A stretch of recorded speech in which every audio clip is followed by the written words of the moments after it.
So the first person who's speaking today is Keating, and the title of her talk is Separating Self-Esteem and Performance.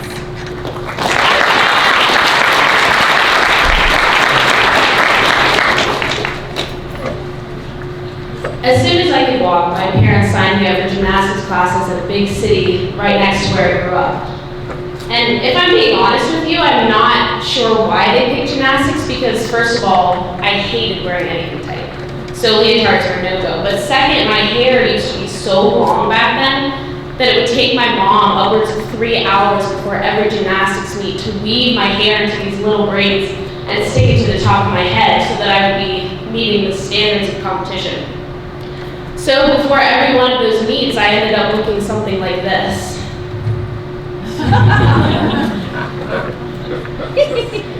I still remember the national event that they would host every year, and they had them in these huge coliseums because there'd be a couple hundred athletes at a time competing, and thousands of people would come and watch us.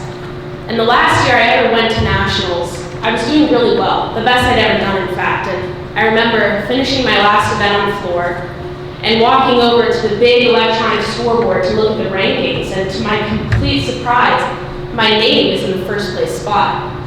And I'm thinking, well, how can that be? I'd never finished first in my flight in any national event. And so I'm looking around, and I notice my coach walking over to me, and he's got a smile on his face, so then I know something's got to be off, because my coach never smiled. He's this big, burly Russian guy with a thick accent and a slight disdain for small children. And he says to me, Cam, nobody ever gets first in a flight and doesn't medal. You're going to win a medal at nationals. So of course, I'm thrilled. I can see the pride in my coach's face. And for the first time ever, I started thinking of myself as an elite gymnast. So a few minutes pass by, and I'm walking back over to the scoreboard to marvel at my name up there. But when I look at the first place spot, my name's gone. And I can feel my heart sink in my chest as I realize that I've dropped to second. And as the crowd around the scoreboard grows, as all the other athletes are finishing their final events too, I watch in horror as my name just keeps dropping and dropping until it finally rests at fifth. In just 16 minutes, I went from first in the country to fifth, from this major source of pride and accomplishment to a complete disappointment. My scores hadn't changed. It was still a personal best for me, but that didn't matter. The only thing that mattered was that I didn't medal, and it completely crushed my self-confidence. As a 9-year-old gymnast, I was already learning to tie my self-esteem to things completely outside of my control. In this case, the quality of my opponents. My next 16-minute story came from the 8th grade. I was the starting left winger for my high school girls varsity soccer team, and our team had never been very good. We were a small private school, but this year we were something special. We were favored to win states, and I remember playing at home on a Friday afternoon in the quarterfinal game, and the stands are packed, and the rowdy upperclassmen are just mercilessly heckling the other team. It was a great, upbeat environment, and we managed to make it into the second half at a 0-0 tie. And this team, they were just coming after us. I mean, one shot right after the other, and we could feel it. If we didn't score soon, then they were going to, and our chances at a state championship were going to be over. So there's 16 minutes left on the clock, and one of my midfielders turns and plays me the ball at the top of the box. My back is to goal, there are 3 defenders and the goalkeeper behind me, and as I'm receiving the ball, I drop my shoulder to the left, spin out to the right, and strike the ball with my left foot. And you can hear the crowd in the background start to cheer until bang, the ball ricochets off the crossbar and everyone sighs, oh.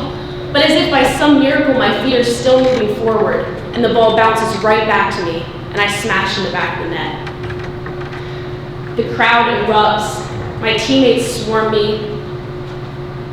It's a feeling I'll never forget. We ended up winning that game 1-0, and I had something to do with it. And let me tell you, I walked with a new kind of confidence after that game.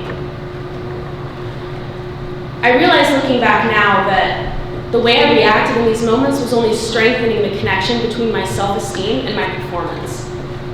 So many things in that 8th grade game were completely outside of my control, like the direction the ball bounced off the crossbar, and yet I let the results determine how I was going to feel about myself.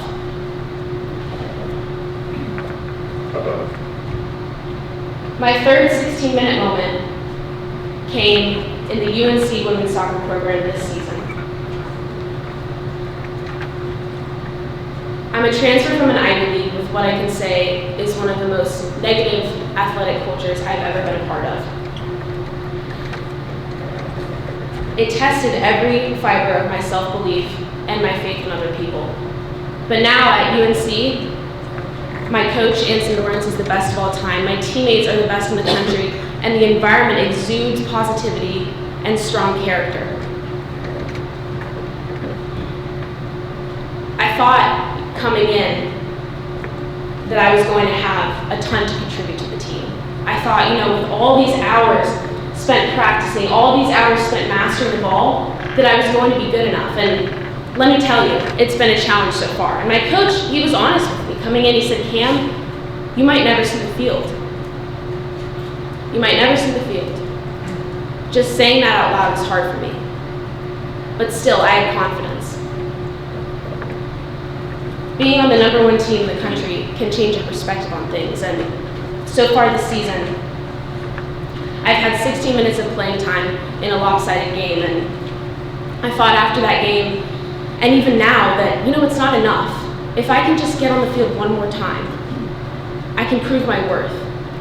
I can contribute to the team. I can have something to be proud of. Luckily, the environment is so positive, and we have such strong character as a team, that even though I'm struggling to get playing time, I'm still learning a ton.